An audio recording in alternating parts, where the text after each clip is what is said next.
Welcome to my channel மாத்தி கார்த்தி. இன்னும் subscribe பண்ணாதவங்க சப்ஸ்கிரைப் பண்ணுங்க. இன்னும் நிறைய வீடியோஸ்க்கு subscribe plus like plus share பண்ணுங்க. நம்ம இந்த செஷனில் வகுப்பு 8 பாடம் கணிதம் முதல் பாடம் எண்களில் பயிற்சி 1.3ல் கணக்கு எண் 3 பார்க்க போறோம். வாங்க பார்க்கலாம். பயிற்சி 1.3ல் மூன்றாவது கணக்கு பார்க்க போறோம். -7/5, 5/6 மற்றும் -4/3 ஆகிய விகிதமுறு எண்களுக்கு கூட்டல் மற்றும் பெருக்கலுக்கான சேர்ப்பு பண்பினை சரி பார்க்கவும் அப்படின்னு கேட்டிருக்காங்க. முன்னாடி முதல் கணக்கும் இரண்டாவது கணக்குலையும் நம்ம அடைவு பண்பும் பரிமாற்று பண்பும் பார்த்தோம். அதுல ஒரு குறைந்தபட்சம் ஒரு 2 விகிதமுறு எண்கள் இருந்தாலே போதும், அந்த பண்பை நம்ம சரி பார்த்தலாம். ஆனா சேர்ப்பு பண்புக்கு நம்மளுக்கு குறைந்தபட்சம் ஒரு 3 விகிதமுறு எண்கள் இருந்தாதான் நம்ம சரி பார்க்க முடியும். அடைவு பண்பு ஞாபகம் இருக்கா? ஒரு ரீகேப் பண்ணிடுவோமா? அடைவு பண்புனா என்ன? ஒரு 2 விகிதமுறு எண்கள் எடுத்துட்டோம்னா அதை நம்ம கொடுத்திருக்க செயலி கூட்டலா இருந்தா அது ரெண்டையும் கூட்டும் போது அதுவும் விகிதமுறு எண்ணா இருந்ததுன்னா, இல்ல பெருக்கும் போது அதுவும் விகிதமுறு எண்ணா இருந்ததுன்னா கூட்டலுக்கான அடைவு பண்பு சரி பார்க்கப்பட்டது, பெருக்கலுக்கான அடைவு பண்பு சரி பார்க்கப்பட்டதுன்னு சொல்லிடுவோம். ரெண்டாவது பண்பு என்னது? பரிமாற்று பண்பு. பரிமாற்று பண்புனா என்னது? மாத்தி மாத்தி, பரிமாற்றினாலே மாத்தி மாத்தி தானே. சோ மாத்தி மாத்தி கூட்டும் பொழுதோ மாத்தி மாத்தி பெருக்கும் பொழுதோ நமக்கு ஒரே பதில் கிடைச்சிச்சு. அப்ப விகிதமுறு எண்கள்ல கூட்டல் பண்பு மற்றும் பெருக்கலுக்குரிய பரிமாற்று பண்பு சரிபார்க்கப்பட்டது அப்படின்னு நம்ம பார்த்தோம். இப்ப நம்மள்ட்ட கேட்கறது சேர்ப்பு பண்பு. சேர்ப்பு பண்புனா என்ன அப்படின்னா, நான் சொல்லியிருக்கேன் இதுக்கு குறைந்தபட்சம் 3 விகிதமுறு எண் தேவைப்படுதுன்னு நம்ம சொல்லியிருக்கோம் இல்லையா? அதாவது நான் இதோட சேர்ப்பு பண்பு நான் ஜெனரல் ஃபார்மேட் நான் உங்களுக்கு எழுதுறேன். a plus b plus c equal to a plus b plus c. ஓகேவா? இதுதான் நம்மளுடைய சேர்ப்பு பண்பனுடைய ஜெனரல் ஃபார்மேட். அதாவது என்னன்னா, ஒரு 3 விகிதமுறு எண்கள் கூட்டலுக்கான சேர்ப்பு பண்புக்குரிய ஜெனரல் ஃபார்மேட். அதாவது என்ன சொல்றாங்க அப்படின்னா, ஒரு 3 விகிதமுறு எண்கள் எடுத்துக்கிறேன். ஃபர்ஸ்ட் என்ன செய்யறேன் அப்படின்னா, b-ஐயும் c-ஐயும் கூட்டுறேன், எனக்கு ஒரு ஆன்சர் கிடைக்கும். அந்த ஆன்சரோட நான் முதல் விகிதமுறு எண் கூட்டும் பொழுது ஒரு ஆன்சர் கிடைக்கும் இல்லையா? அந்த ஆன்சரும் இங்க என்ன செய்யறேன், வலது பக்கத்துல ஃபர்ஸ்ட் 2 நம்பரை கூட்டுறேன், அதுக்கு ஒரு ஆன்சர் கிடைக்கும்.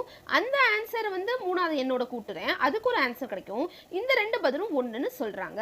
இது ஒரு எக்ஸாம்பிளோட செஞ்சோம்னா உங்களுக்கு ரொம்ப ஈஸியா உங்களுக்கு புரியும். 1 2 3 வச்சுக்கோ. இந்த ஏபிசியை 1 2 3, ஏக்கு 1, பிக்கு 2, சிக்கு 3 வச்சுக்கோ. இது எல்லாத்தையும் நான் கூட்ட போறேன். ஓகேவா? இந்த பக்கம் எப்படி கூட்டுறேன்? பிராக்கெட் வச்சு கூட்டுறேன். ஓகேவா? பிராக்கெட்ல ஃபர்ஸ்ட் ரெண்டாவது நம்பரும் மூணாவது நம்பரையும் நான் கூட்டுறேன். அப்ப 2 + 3ங்கிறது என்னது? 5. இதோட நான் இப்ப எதை கூட்ட போறேன்? முதல் நம்பரான 1 கூட்ட போறேன். அப்ப என்ன ஆன்சர் கிடைக்கும்? 6. ஓகேவா? இப்ப இந்த பக்கமும் அதே தான். ஏங்கிறது 1, பிங்கிறது 2, சிங்கிறது 3ன்னு வச்சுக்குவோம். இப்ப நான் ஃபர்ஸ்ட் எதை கூட்ட போறேன்? ஏயையும் பியையும் கூட்ட போறேன். அப்ப a + b + c அப்படின்னு நான் கூட்ட போறேன். அப்ப நமக்கு என்ன கிடைக்குது? 1 + 2 என்னது? 3. 3 + 3, அதாவது ஃபர்ஸ்ட் இது ரெண்டையும் கூட்டிட்டு அதுக்கப்புறம் கடைசி என்னோட கூட்டுறேன். அப்போ நமக்கு என்ன கிடைக்கும்? 6ங்கிற நம்பர் தான் கிடைக்கும். இதுக்கு பேர் தான் சேர்ப்பு பண்பு. அதாவது ஒரு 3 எண்களை கூட்டிட்டு 3 எண்களை நம்ம எழுதிட்டு ரெண்டாவது மூணாவது நம்பரை கூட்டிட்டு முதல் நம்பரோட கூட்டுறோம். அடுத்து முதலையும் ரெண்டாவது நம்பரையும் கூட்டிட்டு அப்புறம் மூணாவது நம்பரோட கூட்டுறோம். அப்படிங்கும் பொழுது இந்த செயலை நம்ம என்ன யூஸ் பண்ணிக்கோ? இங்க கூட்டல். இந்த பண்புக்கு பெயர் என்னது? சேர்ப்பு பண்பு. அப்ப கூட்டல் சேர்ப்பு பண்பு சரிபார்க்கப்பட்டது அப்படின்னு நம்ம இதை ப்ரூவ் பண்ணுவோம். இது எல்லா விகிதமுறு எண்களுக்கும் ப்ரூவ் ஆகும், கூட்டல் செயலியை பொறுத்த வரைக்கும். அதனால இந்த 3 விகிதமுறு எண்கள் கொடுத்திருக்காங்க. இந்த 3 விகிதமுறு எண்களுக்கு நம்மளுக்கு கரெக்டா அப்படின்னு பார்க்க சொல்லியிருக்காங்க. பார்ப்போம். ஸோ அப்ப நம்ம கூட்டல் சேர்ப்பு பண்புக்கு ஃபார்முலா நமக்கு தெரியுதா? ஃபார்முலா நமக்கு புரிஞ்சுட்டாலே போதும், இது ஆட்டோமேட்டிக்காவே வந்துடும். a + b + c, ஃபர்ஸ்ட் b-யும் c-யும் கூட்டுறோம், அதுக்கப்புறம் a-யோட கூட்டுறோம். அது எதுக்கு சமமா இருக்கும்? a + b + c. அதாவது ஃபர்ஸ்ட் நம்பர் 2 நம்பரையும் கூட்டுறோம், அதை மூணாம் நம்பரோட கூட்டுறோம். இதை இந்த 3 நம்பருக்கு நமக்கு என்ன செய்ய சொல்லியிருக்காங்க? இந்த கணக்கில் நம்மள செக் பண்ண சொல்லியிருக்காங்க. ஓகே, இப்போ நம்ம கூட்டலுக்கு நான் சொல்லிட்டேன். இதே மாதிரி பெருக்கலுக்கான ஜெனரல் ஃபார்மேட் பார்ப்போமா? இப்போ நம்ம பெருக்கலுக்கான சேர்ப்பு பண்பை பார்த்துருவோமா? பெருக்கலுக்கு என்ன? அதே தான். 3 நம்பர் எடுத்துக்கிறோம், a b c. இந்த 2 நம்பர் ரெண்டாவதையும் மூணாவதையும் பெருக்கிட்டு ஏயோட பெருக்கணும். அது எதுக்கு சமமா இருக்கும்? ஃபர்ஸ்ட் ஏயும் பியும் பெருக்கிட்டு சியோட பெருக்கிறது. இதை ஒரு எக்ஸாம்பிளோட பார்த்துருவோமா? அதாவது அதே 1 2 3 வச்சுக்கோமா? 1 2 3 வச்சுக்கோம். a 1, b 2, c 3. ஃபர்ஸ்ட் எதை பெருக்க போறோம்? ரெண்டாவது நம்பரையும் மூணாவது நம்பரையும் பெருக்க போறேன். அப்ப 2 × 3 என்னது? 6. அப்ப 1 × 6 6. அவ்வளவுதான். அதே மாதிரி இங்க பார்ப்போமா? 1 × 2 3. ஃபர்ஸ்ட் நம்பரும் செகண்ட் நம்பரையும் பெருக்க போறேன். 2 2, 2 × 3 6. ரெண்டுமே என்ன ஆன்சர் வந்துருச்சு? 6ன்னு வந்துருச்சு. இதுதான் நம்மளுடைய ஜெனரல் ஃபார்மேட். எதுக்கு? பெருக்கல் செயலியை பொறுத்த வரைக்கும் சேர்ப்பு பண்புக்கு. இப்ப நம்ம கணக்கு போட ஆரம்பிப்போம். எந்த 3 நம்பருக்கு? -7/5, 5/6, -4/3க்கு நம்ம இப்ப கணக்கு போட ஆரம்பிக்கலாம். வாங்க போடலாம். இப்போ நம்ம ஃபர்ஸ்ட் கூட்டல் சேர்ப்பு பண்பு நம்ம பார்க்க போறோம். கூட்டல் சேர்ப்பு பண்பு ஜெனரல் ஃபார்மேட் என்னது? a + b + c = a + b + c. அதாவது ஃபர்ஸ்ட் ரெண்டாவது மூணாவது எண்ணையும் கூட்டுறோம், முதல் எண்ணோட கூட்டுவோம். அது எதுக்கு சமம்? முதல் 2 எண்ணை கூட்டி மூணாவது எண்ணோட கூட்டுறதுக்கு சமம்.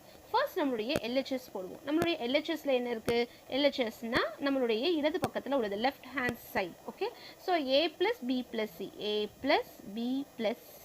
நம்ம ஏங்கிற இடத்துல என்ன நம்பர் கொடுத்துருக்காங்க? -7/5, பிங்கிற இடத்துல 5/6, சிங்கிற இடத்துல -4/3. ஸோ ஃபர்ஸ்ட் நம்ம என்ன போட போகிறோம்? -7/5. அடுத்த நம்பர் என்ன போட போகிறோம்? 5/6. அடுத்த நம்பர் என்ன போட போகிறோம்? -4/3, -4/3. ஓகே, போட ஆரம்பிப்போமா? ஓகே, ஸோ இதை நம்ம பார்த்தோன்னா -7/5 ஃபர்ஸ்ட் நம்ம அப்படியே வச்சுக்குவோம். அடுத்து நம்ம ப்ராக்கெட்குள்ளே இருக்கிறத ஒவ்வொன்றா போட ஆரம்பிக்க போகிறோம். ஏன்னா ஃபர்ஸ்ட் ப்ராக்கெட்குள்ளே தானே போடணும். ஸோ 5/6 ஃபர்ஸ்ட் 2 நம்பர், செகண்ட் நம்பரையும் தேர்ட் நம்பரையும் உள்ளதை தான் நம்ம என்ன செய்ய போகிறோம் அப்படின்னா வந்து கூட்ட போகிறோம். அதுக்கப்புறம் தான் நம்ம என்ன செய்ய போகிறோம்? ஃபர்ஸ்ட் நம்பரோட கூட்ட போகிறோம். Okay, so 5/6 plus into minus என்னது? -4/3. ஸோ இது எப்படி எழுதலாம்? -7/5 ப்ளஸ், இப்போ நல்லா நம்மளுடைய பகுதியை உற்று நோக்கணும்னா வெவ்வேறு எண்கள், அதனால வேற்றின பின்னங்கள். மூன்றாம் வாய்ப்பாடில் 6 வருமா? நிச்சயமா வரும். எத்தனை மடங்கு? 2 மடங்கு. அப்ப இந்த பின்னத்தை மேலையும் கீழையும் 2ஆல பெருக்கி 2ஆல வகுத்தோம் அப்படின்னா நம்மளுக்கு 6ங்கிற பகுதி கிடைச்சிடும். அப்புறம் நம்ம ஓரின பின்னங்களா மாத்தி தொகுதியில என்ன கேட்டிருக்காங்களோ அதை செய்யலாம். அப்ப என்ன செய்யணும்? இந்த முதல் பின்னத்தை அப்படியே வச்சுக்கிறேன், 5/6. அடுத்து என்ன குறியீடு இருக்கு? மைனஸ். அடுத்து இந்த 4/3ல நம்ம என்ன செய்ய போறோம்? 2ஆல பெருக்கி 2ஆல வகுக்க போறோம். ஏன்? 3 பெருக்கல் 2 6ன்னு வந்துடும். அப்பதான் இது சமமா வரும் அப்படிங்கிறதுக்காக. அப்ப அடுத்த ஸ்டெப் என்னது? -7/5 பிளஸ் 5/6 மைனஸ் 4 பெருக்கல் 2 எவ்வளவு? 8. 3 பெருக்கல் 2 எவ்வளவு? 6. அவ்வளவுதான். சோ இதோட அடுத்த ஸ்டெப் எப்படி எழுதுவோம்? எழுதலாமா? -7/5 பிளஸ் 5 மைனஸ் 8/6. ஏன்னா அது ஓரின பின்னங்கள் ஆயிடுச்சுல, தொகுதியில் என்ன செய்ய சொல்லியிருக்காங்களோ அதை நம்ம செய்ய வேண்டியதுதான். ஸோ இப்போ வந்து இது பிளஸ் எண், இது மைனஸ் எண், வெவ்வேறு குறியீடு. அப்போ என்ன செய்யணும்? கழிக்கணும். 8லிருந்து 5 போயிடுச்சுன்னா நம்மளுக்கு என்ன ஆன்சர் கிடைக்கும்? 3. ஆனால் பெரிய எண் என்னது? 8. அதுக்கு முன்னாடி என்ன குறியீடு இருக்கு? மைனஸ். அப்போ -3/6. இந்த ப்ராக்கெட்டுக்குள்ள இருக்கிறது புரியுதா? எப்படி போட்டிருக்கோம்? இது பிளஸ் எண் மைனஸ் எண் வெவ்வேறு குறியீடு, கழிக்கணும். 8லிருந்து 5 கழிச்சோம்னா 3. இங்கே பெரிய எண் அப்படிங்கிறது 8. அதுக்கு முன்னாடி என்ன குறியீடு இருக்கு? மைனஸ். அப்போ இந்த ஃபுல் ப்ராக்கெட்டுக்கு என்ன ஆன்சர் கிடைக்கும்? -3/6. அப்போ இதை நம்ம எழுதிக்குவோம். இந்த -7/5 இது அப்படியே நம்ம எழுதிக்குவோம். இங்கே -7/5 என்ன வருது? இந்த ப்ராக்கெட்டுக்குள்ள இருக்கிறதுக்கு -3/6. ஸோ -3/6. ஸோ இப்போ இதை எப்படி எழுதலாம்? -7/5 பிளஸ் இன்ட்டு மைனஸ் என்னது? -3/6. இப்போ நம்மளுடைய பகுதியை உற்று நோக்கினா இது 5, இது 6, வேற வேற எண். அப்போ இது வேற்றின பின்னம். ஒன்றுடைய மடங்கா இருக்கா? இல்லை. ஏதாவது பொது காரணி இருக்கா ரெண்டுக்கும்? இல்லை. அப்போ என்ன செய்யலாம்? இதுக்கு ஒரு ஷார்ட்கட் மெத்தட் பார்த்துருக்கோம் இல்லையா? இது ரெண்டையும் பெருக்கணும். அதுக்கப்புறம் இது ரெண்டையும் என்ன செய்யணும்? குறுக்கு பெருக்கல் பண்ணணும். அப்போ 5 பெருக்கல் 6 எவ்வளவு? 30. அப்போ அது 30 அப்படியே எழுதிக்கலாம். இங்கே மைனஸ் என்ன இருக்கு? மைனஸ், அதனால மைனஸ். 7 பெருக்கல் 6 எவ்வளவு? 42. இங்க ஒரு மைனஸ் இருக்கு, அதனால மைனஸ். அப்புறம் இது ரெண்டே பெருக்கணும். 5 பெருக்கல் 3 எவ்வளவு? 15. அவ்வளவுதான். ஸோ ஈக்குவல் டு இங்கே போட்டுக்குவோம். எப்போவுமே ஈக்குவல் டு இந்த கோடு கிட்டே இருக்க மாதிரி பார்த்துக்கோங்க. இப்போ நம்ம பார்த்தோம்னா இது மைனஸ் எண் குறையன், இதுவும் மைனஸ் எண் குறையன். ஒரே குறியீடுன்னு என்ன செய்யணும்? கூட்டணும். அப்போ -42 -15 இது ரெண்டையும் நம்ம கூட்டும் பொழுது எவ்வளவு கிடைக்கும்? 57. 57 என்ன? 57 -57/30. புரிஞ்சிருச்சா? ஸோ ஃபர்ஸ்ட் நம்மளுடைய LHS எடுத்திருக்கோம். என்ன செஞ்சுருக்கோம்? இரண்டாவது இதையும் மூன்றாவது இதையும் கூட்டியிருக்கோம். நம்ம தொகுதியை பார்த்து வேற்றின பின்னங்களா இருந்தது, ஒன்றினுடைய மடங்கா இருந்துச்சு. அதனால 2ஆல பெருக்கி 2ஆல வகுத்து கீழே பகுதி 6ஆ மாற்றி நம்ம என்ன செஞ்சிட்டோம்? -3/6ன்னு கொண்டு வந்துட்டு அப்புறம் அந்த கிடைச்ச ஆன்சரோட முதல் எண்ணை கூட்டியிருக்கோம். முதல் எண்ணை கூட்டும் பொழுது நம்மளுக்கு என்ன செஞ்சிருச்சு? பகுதி வேற்றின பின்னங்கள் எதுவுமே எதனுடைய மடங்கும் கிடையாது. அதில் நம்ம ஷார்ட்கட் மெத்தட் யூஸ் பண்ணோம். இது ரெண்டையும் பெருக்கணும், அப்புறம் குறுக்க நம்ம பெருக்கணும். அப்போ இங்கே 30 வந்துருச்சு, 7 பெருக்கல் 6 42 வந்துருச்சு, 5 பெருக்கல் 3 15 வந்துருச்சு. ஒரே குறியீடு, அதனால கூட்டி நமக்கு இந்த ஆன்சர் கிடைச்சிருச்சு. அப்ப நம்மளுடைய -7/5 இதான் நம்ம ஃபர்ஸ்ட் நம்பர் கொடுத்துருந்தது. ரெண்டாவது நம்பர் என்ன கொடுத்துருந்தாங்க? 5/6. மூணாவது நம்பர் என்ன கொடுத்துருந்தாங்க?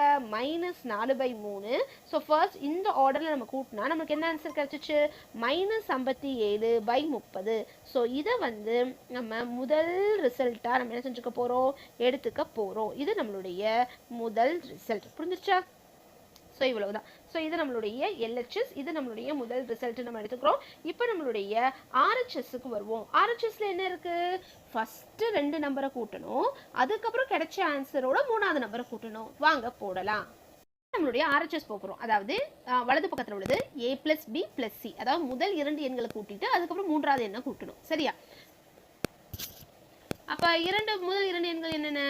-7/5 பிளஸ் இரண்டாவது எண் 5/6 பிளஸ் மூன்றாவது எண் -4/3. ஸோ அந்த -4/3 அப்படியே வந்துகிட்டே இருக்கும். முதல் நம்ம இது ரெண்டையும் பார்க்க போகிறோம். இந்த முதல் 2 எண்களை பார்க்கும்பொழுது நம்ம 2 பின்னங்களை பார்க்கும்பொழுது பகுதி வந்து வெவ்வேறாக இருக்குது. அப்போ இது வேற்றின பின்னங்கள். ஒன்று ஒன்றோட மடங்கு இருக்கா? கிடையாது. 2 ஒரே வாய்ப்பாட்டில் வருமா? கிடையாது. பொது காரணி ஏதாவது இருக்கா? கிடையாது. அப்போ நம்ம ஷார்ட்கட் மெத்தடை யூஸ் பண்ணணும். என்ன செய்யணும்? இது ரெண்டையும் பெருக்கணும், அதுக்கப்புறம் இதோட குறுக்கு பெருக்கல் பண்ணணும். அப்படி பார்க்கும்போது 5 × 6, 5 மடங்கு 6 நம்மளுக்கு எவ்வளோ வரும்? 30. அதுக்கடுத்து plus into minus minus 7 × 6 42 plus 5 × 5 எவ்வளவு? 25. அவ்வளவுதான். அடுத்து இங்கே ப்ளஸ் இன்ட்டு மைனஸ் மைனஸ் 4/3. இப்போ இதை பார்த்தோன்னா இது மைனஸ் குறியீடு, இது ப்ளஸ் குறியீடு, வெவ்வேறு குறியீடு. அப்போ என்ன செய்யணும்? கழிக்கணும். அப்போ 42லேருந்து 25 கழிச்சோம் நம்மளுக்கு என்ன கிடைக்கும்? 17. அப்போ 17 ப்ளஸ் 17 மைனஸ் 17. பெரிய எண் என்ன இங்கே? 42. அதுக்கு முன்னாடி என்ன குறியீடு இருக்கு? மைனஸ். அப்போ -17/30. இங்கே எதை இருக்கு? -4/3. இப்போ இந்த 2 எண்ணையும் நம்ம பார்க்க போகிறோம். ஸோ ஃபர்ஸ்ட் 2 இதை பார்த்துட்டோம். 2 பின்னத்துக்குரிய பதிலை நம்ம இங்கே எழுதிட்டோம். எழுதி முடிச்சதுக்கு அப்புறம் நம்ம என்ன கிடைச்ச ஆன்சரோட இப்போ நம்ம 3வது இதை நம்ம கூட்ட போகிறோம். ஓகேவா?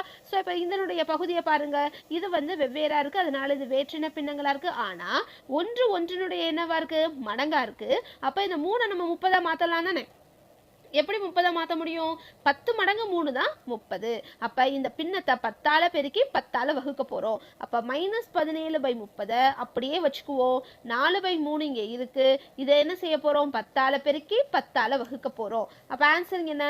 -17/30 மைனஸ் 4 × 10 எவ்வளவு? 4 மடங்கு 10 40. 3 × 10 எவ்வளவு? 30. அப்போ ஆன்சர் நம்மளுக்கு என்ன கிடைக்கும்? Equal to 30. நம்ம இங்கே போட்டுடலாம். மேலே -17 -40.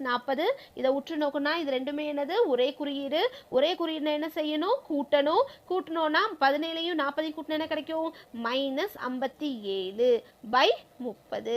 ஓகே, இது நம்மளுடைய -57/30 எதுக்கான விடை? அதாவது -7/5. இரண்டாவது என்னது? 5/6. இதை முதல் ரெண்டையும் நம்ம ஃபர்ஸ்ட் கூட்டியிருக்கோம். ப்ளஸ் என்னது? அந்த கிடைச்ச விடையோட -4/3 அப்படின்னு நம்ம ஃபர்ஸ்ட் 2 நம்பரை கூட்டிட்டு அதுக்கப்புறம் 3வது நம்பரை கூட்டணும்னா நமக்கு என்ன கிடைச்சிருக்கு? -57/30. இப்போ பார்த்தோன்னா நம்மளுடைய LHS அப்புறம் RHS ரெண்டையும் கம்பேர் பண்ணி பார்க்கும் பொழுது ரெண்டுக்குமே நமக்கு என்ன பதில் தான் கிடைக்குது? -57/30 தான் கிடைக்குது. முதல்ல நம்ம என்ன செஞ்சோம்? 2வது 3வது எண்ணை கூட்டி முதல் எண்ணோட கூட்டணும். அப்போ என்ன கிடைச்சிச்சு? -57/30. அடுத்து முதல் 2 எண்ணை கூட்டிட்டு 3வது எண்ணோட கூட்டணும். அப்போ -57/30 கிடைச்சிச்சு. அது ஃபர்ஸ்ட் ரிசல்ட் எழுதணும், இதை நம்ம செகண்ட் ரிசல்ட் எழுதணும். அப்போ 2ல இருந்து நம்மளுக்கு என்ன கிடைக்குது? அதாவது A + ஃபர்ஸ்ட் B + C கூட்டினாலும் சரி equal to A + B first ரெண்டையும் கூட்டிட்டு ப்ளஸ் C மூணாவதோட கூட்டினாலும் சரி நமக்கு என்ன கிடைக்குது? ஒரே பதில் கிடைக்குது. அப்போ இது என்ன செயலி யூஸ் பண்ணியிருக்கோம்? கூட்டல். எனவே கூட்டல் செயலியை பொறுத்த வரைக்கும் சேர்ப்பு பண்பு இந்த 3 எண்களுக்கு சரிபார்க்கப்பட்டது. இப்போ நம்ம பெருக்கலை போட ஆரம்பிப்போம். வாங்க போடலாம். therefore 1 மற்றும் 2லிருந்து கூட்டல் சேர்ப்பு பண்பு நிறைவேற்றப்பட்டதா? அது எப்படி எழுதிக்கலாம் அப்படின்னா 1 மற்றும் 2லிருந்து இது அந்த ரிசல்ட் நமக்கு கிடைச்சிருக்கு இல்லையா? இந்த ரிசல்ட் நான் அப்படியே எழுதிக்கிறேன். -7/5 பிளஸ் 5/6 பிளஸ் -4/3. ஸோ அது எதுக்கு சமமாக இருக்கு அப்படின்னா 2வது ரிசல்ட் நம்ம என்ன செஞ்சோம்? அந்த பிராக்கெட்டை நம்ம அப்படியே என்ன செஞ்சோம்? மாற்றி போட்டோம் இல்லையா? முதல் 2 இதை கூட்டிட்டு அதுக்கப்புறம் அதை கூட்டணும். ஸோ அதை அப்படியே எழுத போகிறேன். ஸோ -7/5 பிளஸ் 5/6 பிராக்கெட்டை ஜஸ்ட் நம்ம மாற்றுறோம். Plus minus 4/3. நமக்கு என்ன ஆன்சர் கிடைச்சிச்சு இது ரெண்டுக்குமே? 57/30. So equal to minus 57/30. எனவே கூட்டல் சேர்ப்பு பண்பு சரிபார்க்கப்பட்டது. இப்ப நம்ம பெருக்கல் சேர்ப்பு பண்புக்கு போக ஆரம்பிப்போம்.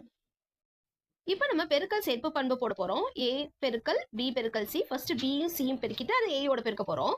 அது எதுக்கு சமமா இருக்கும்? aயும் bயும் பெருக்கிட்டு சியோட அப்புறமா அது கிடைச்ச ஆன்சரோட பெருக்கணும்னா என்ன ஆன்சர் கிடைக்கும்? ரெண்டும் சமமா இருந்தா இந்த பெருக்கல் செயலியை பொறுத்து இந்த சேர்ப்பு பண்பு சரிபார்க்கப்பட்டது சொல்லலாம்.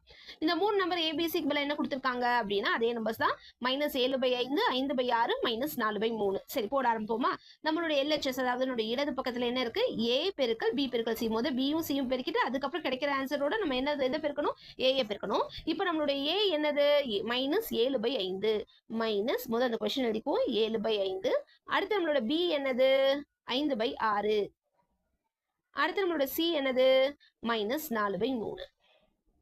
போட ஆரம்பிப்போமா? இப்போ இதை நல்லா நம்ம உற்று நோக்கணும் அப்படின்னா இது பெருக்கல் தானே. ஸோ பெருக்கல் வந்து இன்னும் கொஞ்சம் நம்மளுக்கு ஈஸியாக இருக்கும்.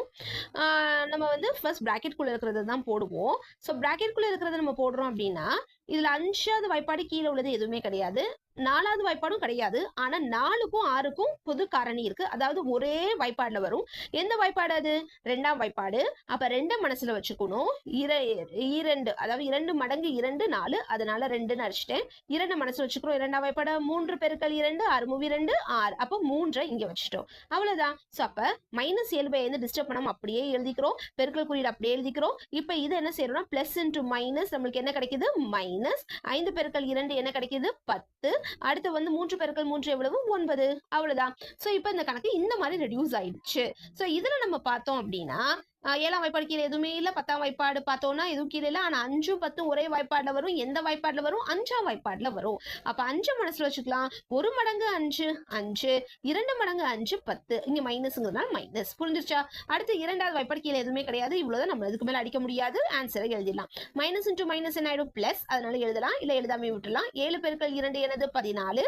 கீழே நம்மளுடைய தொகுதியில 1 பெருக்கல் 9 எவ்வளவு? 9. சோ இதுதான் நம்மளுடைய இடது பக்கத்தினுடைய பதில்.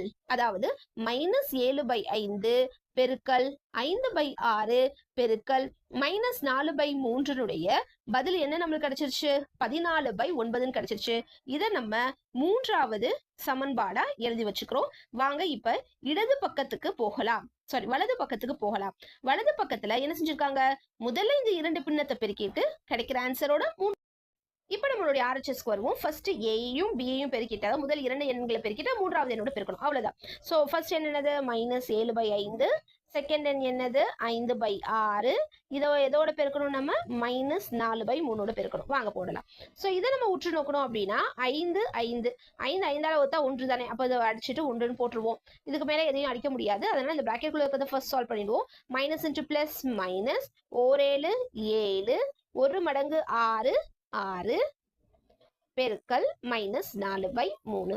அடுத்து இதை பார்த்தோன்னே கீழே எதுவும் 7ஆம் வாய்ப்பாடு கிடையாது, 4ஆம் வாய்ப்பாடும் கிடையாது. ஆனா 4ம் 6ம் ஒரே டேபிள் வரும். எந்த வாய்ப்பாடு அது?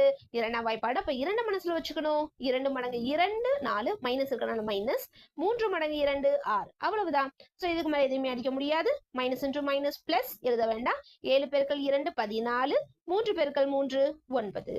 சோ அப்ப நம்மளுக்கு என்ன கிடைச்சிருக்கு அப்படின்னா -7/5 பெருக்கல் 5/6 பெருக்கல் -4/3ங்கிறது 14/9 கிடைச்சிருக்கு. இதை நம்ம 2வது சமன்பாடா எழுதிக்குவோம். அப்ப நம்மளுடைய முதல் சமன்பாடை நம்ம பார்க்கும் பொழுது பிராக்கெட்டை வந்து எதுக்கு போடணும்? முதல் 2வது 3வது என்ன பெருக்கிட்டு முதல் என்னோட பெருக்கணும். அப்பவும் 14/9 ஆன்சர் கிடைச்சிச்சு. அதுக்கடுத்து முதல் 2 என்ன பெருக்கிட்டு 3வது என்னோட பெருக்கும் பொழுதும் 14/9 தான் ஆன்சர் கிடைச்சிச்சு. அப்ப 3 மற்றும் 2ல் இருந்து, சாரி 3 மற்றும் 4 இல்லையா? சோ 3 மற்றும் 4ல் இருந்து என்ன செய்யலாம்? இந்த பெருக்கல் அப்படிங்கிறது சேர்ப்பு பண்பு சரிபார்க்கப்பட்டது. வாங்க அதை எழுதிடுவோம். So therefore 3 மற்றும் 4ல் இருந்து நம்ம அப்படியே எழுதிடுவோம். -7/5 பெருக்கல் இங்க என்ன இருக்கு? ஃபர்ஸ்ட் இது ரெண்டுக்கும் போட்டோம் இல்லையா? அதை எழுதிடுவோம். 5/6 பெருக்கல் -4/3 எதுக்கு சமம்? நம்ம ஜஸ்ட் அப்படியே அந்த பிராக்கெட்டை மாத்திர வேண்டியதான். -7/5 பெருக்கல் 5/6 பெருக்கல் -4/3. அப்ப இது என்னது? பெருக்கல் சேர்ப்பு பண்பு சரிபார்க்கப்பட்டது.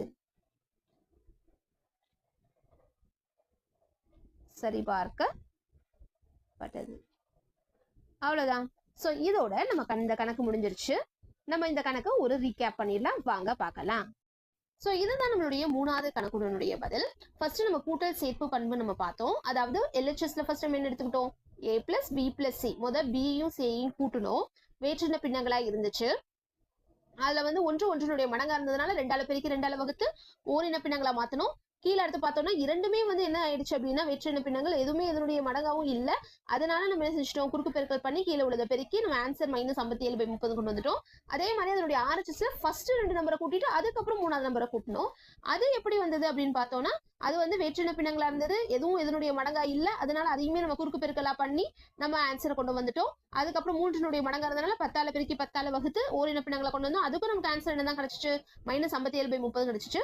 ஒன்றும் -57/30 கிடைச்சிச்சு. 2வது சமன்பாடும் -57/30 கிடைச்சு. அதாவது பிராக்கெட் எப்படி மாத்தி போட்டாலும் நமக்கு என்ன கிடைச்சிச்சு? -57/30 தான் கிடைச்சது. அதனால கூட்டல் அப்படிங்கிற இந்த செயலிக்கு சேர்ப்பு பண்பு சரிபார்க்கப்பட்டதுன்னு முடிச்சிட்டோம். அதே மாதிரி நம்மளுடைய பெருக்கல் சேர்ப்பு பண்பு பார்த்தோம். பெருக்கல் சேர்ப்பு பண்பு அப்படிங்கும் பொழுது ஃபர்ஸ்ட் வந்து இந்த 2வது எண்ணையும் 3வது எண்ணையும் நம்ம பெருக்கும் பொழுது 2ஆம் வாய்ப்பாடுல அடிச்சோம். 2ஆம் வாய்ப்பாடுல அடிச்சுட்டு அதை பெருக்கிட்டோம், தொகுதியும் பகுதியையும். அடுத்து 5ஆம் வாய்ப்பாடுல அடிச்சோம். அப்ப ஆன்சர் 14/9 கிடைச்சிச்சு. அதை 3ஆம் சமன்பாடு நம்ம எழுதிட்டோம். அதுக்கப்புறம் நம்மளுடைய RHSக்கு வந்தோம்.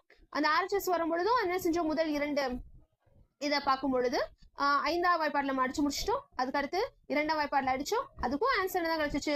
14/9 தான் கிடைச்சது. அது 4ஆம் சமன்பாடுன்னு எழுதிட்டோம். அப்போ 3 மற்றும் 4ல இருந்து பிராக்கெட்டை மாத்தினா நமக்கு என்ன கிடைச்சிச்சு? நம்மளுக்கு அதே பதில் தான் கிடைச்சது. நம்ம பெருக்கல் சேர்ப்பு பண்பு சரிபார்க்கப்பட்டது அப்படின்னு வந்துருச்சு. சோ இதுதான் நம்மளுடைய 3வது கணக்கிற்கான விடை. சோ இதோட நம்மளுடைய 3வது கணக்கு முடிவடைந்தது. இன்னும் நிறைய கணக்குகளுக்கு நம்மளுடைய சேனல் மாத்தி கார்த்தியை சப்ஸ்கிரைப் பண்ணுங்க. இன்னும் நிறைய வீடியோஸ் போடுறதுக்கு சப்ஸ்கிரைப் +like +share பண்ணுங்க. This is me, Mathi Karthi, signing off. Bye-bye.